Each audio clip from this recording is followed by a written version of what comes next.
സഹോദരങ്ങളെ, നിങ്ങൾക്കറിയാമല്ലോ, ഞാൻ വലിയ അറിവുള്ള മനുഷ്യനല്ല.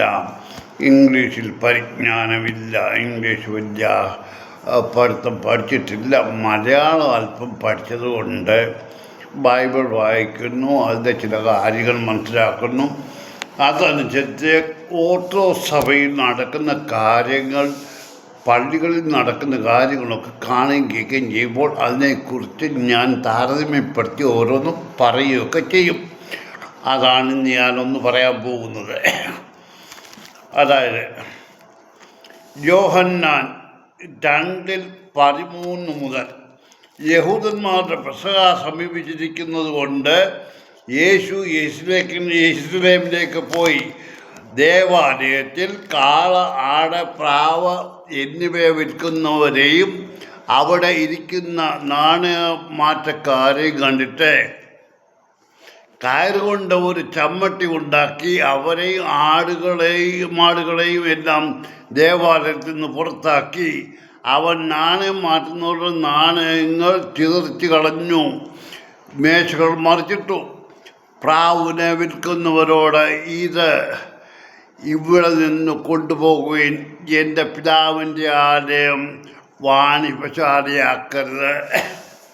എന്നാൽ സഹോദരങ്ങളെ, ഇനി ഞാനിത് ഈ ഭാഗം എടുക്കാൻ കാര്യം, ഇന്ന് ഓർത്തഡോക്സ് സഭകളിൽ നടക്കുന്ന കാര്യങ്ങൾ എന്താണ്?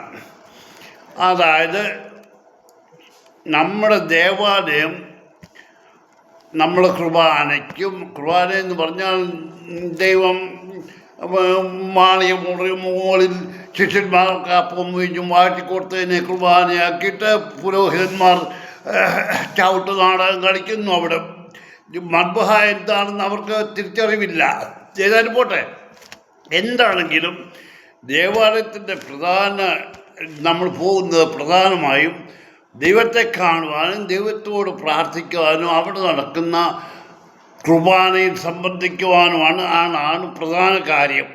എന്നാൽ ഇന്ന് ദേവാലയങ്ങളിൽ മറ്റുള്ള പ്രോഗ്രാമുകൾക്ക് വേണ്ടിയിട്ട് ദേവാലയത്തിലെ ശുശ്രൂഷ മാറ്റിവെക്കും.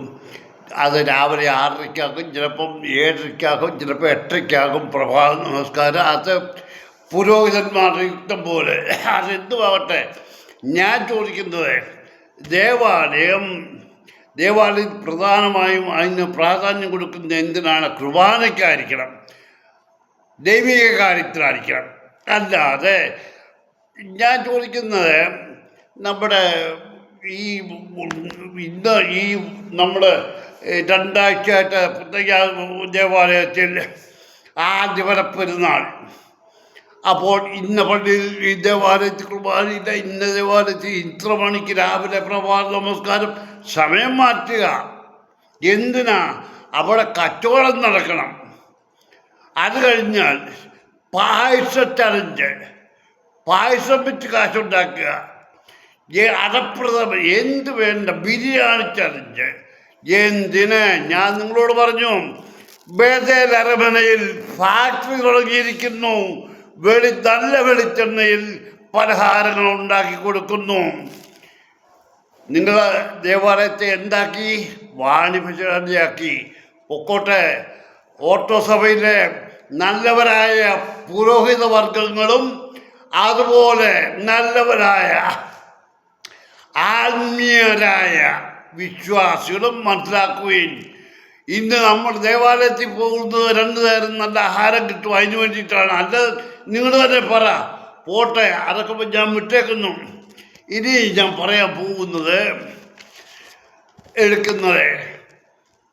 മത്തായിയുടെ സുവിശേഷം 2:23 മുതൽ.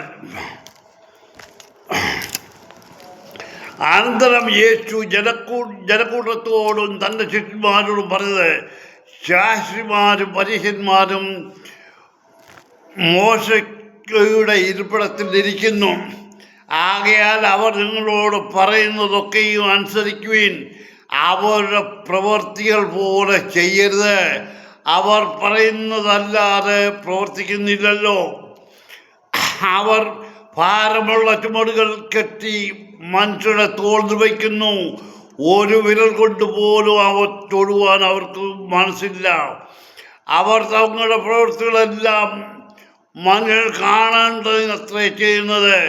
തങ്ങളുടെ മന്ത്രപ്പട്ടകൾക്ക് വീര്യം, വസ്ത്രത്തിൻ്റെ തൊങ്ങലുകൾക്ക് നീളവും കൂട്ടുന്നു.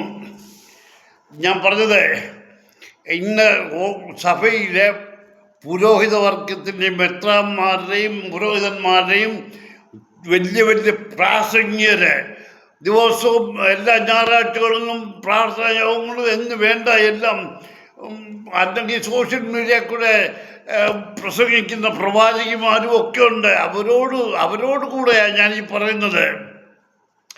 നിങ്ങൾ ഈ പറയുന്നതല്ലാതെ നിങ്ങളുടെ ജീവിതത്തിൽ നിങ്ങൾ ഈ പറയുന്നത് കൊണ്ടും പ്രവൃത്തിയിൽ കൊണ്ടുവരുന്നുണ്ടോ? നിങ്ങൾ മറ്റുള്ളവരെ ഉപദേശിക്കുന്നുണ്ട്, നിങ്ങൾ മാതൃകയാകുന്നുണ്ടോ? ഇല്ല. ഇനിയും കപടഭക്തിക്കാരായ ശാസ്ത്രിമാരും പരിശീലന്മാരുമേ, നിങ്ങൾക്ക് കഷ്ടം. നിങ്ങൾ മനുഷ്യർക്ക് സ്വർഗരാജ്യം അടച്ചു കളയുന്നു. നിങ്ങൾ കടക്കുന്നുമില്ല, കടക്കുന്നവരെ കടക്കുവാൻ സമ്മതിക്കുന്നുമില്ല. ഇതാരെക്കുറിച്ചാണ് പറഞ്ഞത്? ഈ കൊള്ളരാത്ത പുരോഹിത വർഗത്തെക്കുറിച്ചും ഓർത്തോസഭയിലെ കള്ളന്മാരായ പ്രവാചകന്മാരെ കുറിച്ചുമാണ്. അവർ പ്രവചിക്കും, അവർ പറയും, പക്ഷേ അവർ പ്രവർത്തിക്കത്തില്ല. നിങ്ങളെ കുഴിച്ചാടിക്കും. അവർ സ്വയം രക്ഷപ്പെടുവാനുമില്ല, മറ്റുള്ളവരെ രക്ഷപ്പെടാൻ സമ്മതിക്കത്തുമില്ല. കപടവർത്തിക്കാരായ ശാസ്ത്രിമാരും പരീക്ഷന്മാരെ, നിങ്ങൾക്ക് കഷ്ടം. നിങ്ങൾ വിധവമാരുടെ വീടുകൾ വിഴുങ്ങുകയും ഉപായ രൂപേണ ദീർഘമായി പ്രാർത്ഥിക്കുകയും ചെയ്യുന്നു. ഇതിൽ നിങ്ങൾക്ക് അതിഖണ്ഡമായ ശിക്ഷാവധി വരും. കപടഭക്തിക്കാരും ശാസ്ത്രിമാരും പരീക്ഷന്മാരും, നിങ്ങൾക്ക് കഷ്ടം. നിങ്ങൾ ഒരുവനെ മതത്തിൽ ചേർക്കുവാൻ കടലും കരയും ചുറ്റി നടക്കുന്നു. ചേർന്ന് കഴിയുമ്പോൾ അവന് നിങ്ങളെക്കാൾ ഇരട്ടി നരകസന്തതിയാക്കുന്നു.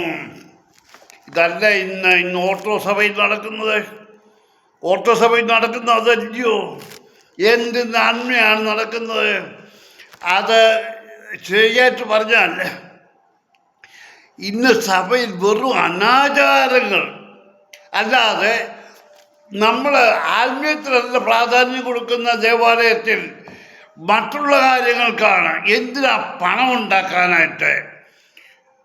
അല്ലെങ്കിൽ നിങ്ങൾ ഈ റാസയെക്കുറിച്ച് തന്നെ പറ. ഈ റാസ എന്തിനു വേണ്ടിയുള്ളതാണ്? എന്തിനെ പ്രതികരിച്ചാണ് ഈ റാസ ഉണ്ടായിരിക്കുന്നത്? ഞാൻ ഇതിനെക്കുറിച്ചൊന്നും കൂടുതൽ പറയുന്നില്ല. എന്നാൽ ഇനിയും ഒരു കാര്യം കൂടെ പറയാനുണ്ട്. ഈ ബൈബിൾ മടക്കി വെച്ചിട്ട് ഞാൻ പറയാം. ഇന്ന് നമ്മൾ റിഞ്ചിപ്പിക്കോശിയച്ചൻ, ചിലർക്ക് സത്യം കേൾക്കുമ്പോൾ ചോർത്തിടണം. റിഞ്ചിപ്പിക്കോശിയച്ചൻ ഇന്ന് ഒരു കുറിപ്പിറക്കി. അതായത് ഇവരുടെയൊക്കെ തൊഴിൽ വലിയ സോഷ്യൽ വർക്കാണ്. ആത്മീയത്തിലും സോഷ്യൽ വർക്കാണല്ലോ. എന്താന്ന് പറഞ്ഞാൽ കയ്യിൽ നിന്നൊന്നും പോകുന്നില്ല. ഇവൻ്റെ ഈ പുരോഹിത വർഗത്തിൻ്റെ പോക്കറ്റിൽ നിന്നൊരു കാലിന പോലും പോകുന്നില്ല. പാവപ്പെട്ട വിശ്വാസികൾ, ഞാൻ ചോദിക്കുന്നത്, കഴിഞ്ഞ ദിവസം കോശിച്ചൻ ഒരു ഇടവകയിൽ ചെന്ന് അവിടുന്ന് 1 ലക്ഷം രൂപ വികാരിയച്ഛൻ കൊടുത്തെന്ന് പറഞ്ഞു. അവിടെ 100 കുടുംബങ്ങളേ ഉള്ളൂ. ആ 100 കുടുംബങ്ങളിൽ 100 പേരും പണക്കാരാണോ? അല്ലെങ്കിൽ അവിടെ ഈ ഇടവകയിൽ ആ പള്ളിയിൽ അങ്ങനെ കാശ് സ്വരൂപിച്ച് വെച്ചിട്ടുണ്ടോ? ആ കാശ് എവിടെ നിന്നുണ്ടായി? പണക്കാരൻ്റെ പാവപ്പെട്ടൻ്റെ കീശയിൽ നിന്നെടുത്ത് തന്നെയോ? അതോ ആ പുരോഹിതൻ്റെ പോക്കറ്റിൽ നിന്ന് വല്ലതും പോയോ? ഞാൻ ചോദിക്കുന്നു, കോശിച്ച ഇന്ന് കുറിപ്പിറക്കിയതിനെ കുറിച്ച്. കോശിച്ച നിങ്ങളുടെ പറ, ഈ ഓർത്തോസഭയിൽ ഏതെങ്കിലും പുരോഹിതനോ മെത്രാനോ ഒരു ദേവാലയത്തിനോ അല്ലെ ഒരു കാരുണ്യ പ്രവർത്തനോ സ്വന്തം പോക്കറ്റിൽ നിന്ന് 10 പൈസ കൊടുത്തിട്ടുണ്ടോ? ഇല്ല, കൊടുത്തിട്ടില്ല, കൊടുക്കത്തുമില്ല. നീയൊക്കെ സ്വാർത്ഥനാണ്. ഇത് റിഞ്ചിപ്പിക്കോശിച്ച പറഞ്ഞിരിക്കുക, പബ്ലിസിറ്റി കൊടുക്കുന്ന അത് എടുത്ത് ഞാൻ കൂടുതൽ പറയുന്നില്ല. ഇടങ്കൈ ചെയ്യുന്ന വലങ്കൈ അറിയരുതെന്നാണ് പറഞ്ഞേക്കുന്നത്. എന്നാൽ ഇവർ പറയുന്നത് പബ്ലിസിറ്റി കൊടുക്കുന്ന ഇത് കേട്ടിട്ട് മറ്റുള്ളവർ കേട്ടുന്നത്. ഇത് നീ അർജൻറ്റീന എൻ്റെ റിഞ്ചി പി കോച്ച് വെച്ചാൽ നിനക്ക് 4 ഡോക്ടറേറ്റ് ഉള്ളത് മറ്റിടത്ത് ചുരുട്ടി വെച്ചാൽ മതി. ദൈവത്തിൻ്റെ പ്രസിദ്ധി എവിടുന്നാണ് ഉണ്ടായത്? ദൈവം പബ്ലിസിറ്റി കൊടുത്തിട്ടാണോ? തൻ്റെ പ്രവൃത്തി കണ്ടവർ അവർ മനസ്സിലാക്കി അവരന്യോന്യച്ച് കേട്ടറിഞ്ഞ് ദൈവത്തിൻ്റെ പുറകെ പോവുമായിരുന്നു. നീ അത് വിളിച്ചു പറയണ്ട. എന്തിനു വിളിച്ചു പറയുന്നു? ഇന്ന പള്ളിയിൽ നിന്ന് ഇത്ര രൂപ കിട്ടി, അതുകൊണ്ട് മറ്റുള്ളവർ കൊടുക്കണം. നീ ആൾക്കാർ അന്വേഷിച്ചു വരും. ഒരു കാര്യം നമ്മൾ ചെയ്ത് കഴിയുമ്പോൾ അത് കാണുന്നത് നല്ലതെന്ന് കണ്ടാൽ ആൾക്കാർ തിരക്കും. ഇതെവിടുന്ന് എങ്ങനെ ഉണ്ടായി, ഇനി നമ്മളും ഇത് ചെയ്യണമല്ലോ എന്ന്. അല്ലാതെ നീ പബ്ലിസിറ്റി കൊടുക്കുകയല്ല വേണ്ടത്. നിന്റെ ഡോക്ടറേറ്റൊക്കെ കൈവച്ചാൽ നീ നേരത്തെ ഒരു കാര്യത്തിന് വേണ്ടി ഞാൻ കണക്കും കാര്യം നോക്കാമെന്നൊരു കത്തോലിക്ക സഭയിലെ ഒരു പുരോഹിതൻ്റെ കാര്യത്തിൽ പറഞ്ഞതാ. അത് നിനക്ക് ഞാൻ ഓർമ്മപ്പെടുത്തി തരാം. പക്ഷേ നിങ്ങളോട് ഞാൻ പറയുന്നത്, ഇന്ന് ഓർത്തഡോക്സ് സഭയിൽ ആത്മീയത്തിനല്ല ഭൗതികത്തിനാണ് പ്രാധാന്യം കൊടുക്കുന്നത്. ഞാൻ ചോദിച്ചത് ഇന്ന്, അതായത് ദേവാലയത്തിലെ ശുശ്രൂഷ, ഇന്നലെയാണ് എൻ്റെ വീഡിയോയിൽ പറഞ്ഞതാണ്. ഈ ജനപ്പെരുന്നാൾ, യേശുവിൻ്റെ ജനപ്പെരുന്നാളിൻ്റെ നടുവിൽ അത് ശുശ്രൂഷ നിർത്തിവെച്ച് കുർത്തുകൊല കത്തിക്കാൻ പോയി. ദൈവത്തിനാണോ പ്രാധാന്യം കുർത്തുകൊല കത്തിക്കുന്നതിനാണോ? അതിന് അന്ധരായ വിശ്വാസികളുണ്ട്. അവർ പുറകെ പൊക്കോളും. കുന്തിരക്ക എറിയാനും അവിടെ നിന്നും കുരിശു വരച്ച് പ്രാർത്ഥിക്കാനുമായിട്ട്. എവിടെ ആരോടാണ് നിങ്ങൾ പ്രാർത്ഥിക്കുന്നത്? ഞാൻ കൂടുതലൊന്നും പറയുന്നില്ല. എൻ്റെ മനസ്സ് പിഴയുക. നീയൊക്കെ അനുഭവിക്കാതെ പോകത്തില്ല. ഇന്ന് കാതോലിക്ക ബാബയുടെ കാര്യം ഞാൻ ഇന്ന് എഴുതി പറയുന്നില്ല. സ്വന്തം സഹോദരങ്ങളെ ദ്രോഹിക്കുന്നവൻ പ്രസംഗിക്കുകയാണ് മറ്റുള്ളവരെ സഹായിച്ചോണമെന്ന്. സ്വന്തം സഹോദരങ്ങൾക്ക് അവരുടെ ദേവാലയം പിടിക്കാൻ വേണ്ടി കേസിനും വഴക്കിനും രാഷ്ട്രീയക്കാരെ കാണും. കഞ്ഞിക്കുഴിയിൽ BJP ഓഫീസിൽ പാതിരാത്രി പോയി പടക്കിന് കൊടുത്ത് കാതോലിക്ക കള്ളൻ അവൻ ഡൽഹിയിൽ പോയി. എന്തിന്? നീ ആരെ കാണാൻ പോയി? എന്തിനു വേണ്ടി നീ പള്ളി പിടിക്കുന്നു? ആർക്ക് വേണ്ടി? വിശ്വാസികൾക്ക് വേണ്ടിയാണോ? വിശ്വാസികൾ ഇതിൻ്റെ പുറകെ വരുന്നുണ്ടോ? ഇല്ല. നിങ്ങൾ മെത്രാന്മാരും പുരോഹിതന്മാരുമാണ്. നിങ്ങൾ മനസ്സിലാക്കിക്കോ. ദിവസങ്ങൾ എണ്ണിക്കൊണ്ടിരുന്നു. ഇതെല്ലാം മാറി മറിയും. നിങ്ങളെല്ലാം പഠിക്കും ഇതിൻ്റെ ശരിയായ കാര്യം.